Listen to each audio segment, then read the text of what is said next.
Baik, terima kasih. Assalamualaikum warahmatullahi wabarakatuh. Nama saya Weni Mawan. Saya sekarang bekerja di industri migas, khususnya di Pertamina Persero. Jadi saya udah pengalaman sekitar 19 tahun di oil and gas. Dan tentunya di dalam mata kuliah kali ini kita akan membahas terkait dengan penanggulangan keadaan darurat dan krisis manajemen di industri migas, khususnya di industri yang ada di Indonesia. Baik, kalau kita bicara terkait dengan industri migas, tentunya kita harus tahu mengenai proses bisnis migas itu sendiri, khususnya di Indonesia ya. Jadi proses bisnis migas itu mulai dari kegiatan seismik atau kegiatan survei geologi, kemudian setelah itu dilanjutkan dengan kegiatan pemboran. Setelah kegiatan pemboran adalah kegiatan produksi. Itu adalah kegiatan yang ada di sektor hulu. Jadi kalau kita bagi menjadi tiga, kegiatan proses migas itu ada tiga. Yang pertama adalah kegiatan untuk di hulu migas, kedua kegiatan di midstream atau di tengah dari kegiatan migas, kemudian yang ketiga adalah kegiatan hilir migas. Jadi tadi yang saya sebutkan pertama adalah kegiatan di hulu, mulai dari kegiatan survei geologi, kemudian seismik, dan produksi dari minyak mentah. Kemudian selanjutnya ke midstream, ini adalah kegiatan pengolahannya. Jadi yang crude atau minyak mentah tadi yang dihasilkan dari hulu migas itu nanti akan diolah menjadi minyak yang dapat digunakan untuk misalkan bahan bakar. Misalkan dalam ini adalah bahan bakar untuk kendaraan, bahan bakar untuk industri. Jadi crude oil tadi diolah melalui instalasi yang dinamakan refinery unit. Itu adalah kegiatan midstream.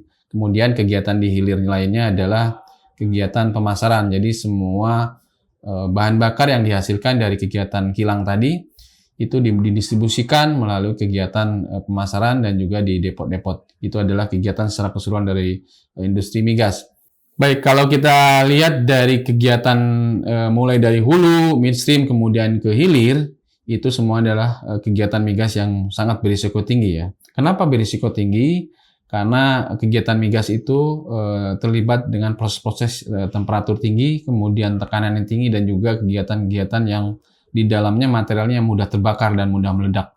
Ini yang menyebabkan industri migas sangat high risk, high capital. Kenapa high capital? Juga membutuhkan modal yang tinggi dan juga tentunya high technology. Ini yang menyebabkan di industri migas suatu kepastian kita harus mengelola yang namanya manajemen keadaan darurat atau manajemen krisis. Karena jika ini tidak kita kelola, yang high risk tadi, potensi-potensi bahaya tadi, itu akan bereskalasi. Dan jika tidak memitigasi, kita akan rugi. Dalam hal ini adalah akan loss dalam segi keuangan maupun dari segi reputasi. Itu mengapa migas harus mengelola keadaan darurat dan juga krisisnya begitu. Kalau kita tadi bicara terkait dengan bagaimana di internal proses migas ini ada beberapa bahaya, itu kita namakan adalah potensi bencana atau keadaan darurat secara internal. Namun demikian, di industri migas pun kita harus juga mengantisipasi adanya potensi-potensi bencana ya, yang eksternal. Misalkan kalau di Indonesia sendiri kita tahu bahwa potensi bencana ini diakibatkan oleh salah satunya adalah gempa. Kita tahu bahwa di Indonesia adalah daerah yang mempunyai potensi bahaya gempa yang sangat banyak, frekuensinya sangat sering begitu. Kenapa? Karena kita berada di dalam tiga lempeng utama. Yang pertama adalah Australia, kemudian lempeng Eurasia, dan juga lempeng Pasifik. Ini yang menyebabkan mungkin hampir tiap hari kita akan mendapatkan bahaya gempa begitu ya. Dan mungkin sejak tahun 2000 sampai 2021 itu data dari BMKG itu ada sekitar 11 ribuan kejadian per tahun gempa yang ada di Indonesia, baik kecil, sedang maupun besar. Dan ini kita harus antisipasi juga di industri migas. Kemudian kedua adalah bencana hidrometeorologi, yang tentu saja di kita dengan adanya pemanasan global, kemudian perubahan iklim di dunia, ini juga menyebabkan banyak kejadian hidrometeorologi di Indonesia seperti banjir, longsor, dan lain-lain. Dan ini juga harus diantisipasi oleh industri migas. Sehingga dengan demikian untuk pengelolaan bencana di industri migas juga tidak hanya terkait dengan bencana internal yang tadi saya sebutkan, bahaya kebakaran dan lain-lain, tapi juga bahaya yang dari luar. Itu yang harus kita antisipasi. Bagaimana kita mengatur dalam pedoman tata kerja SKK Migas nomor 5 itu disebutkan ada 3 level kita untuk memanage keadaan darurat ini. Pertama adalah level atau kriteria mendesak, kedua adalah level atau kriteria darurat, dan ketiga adalah level krisis.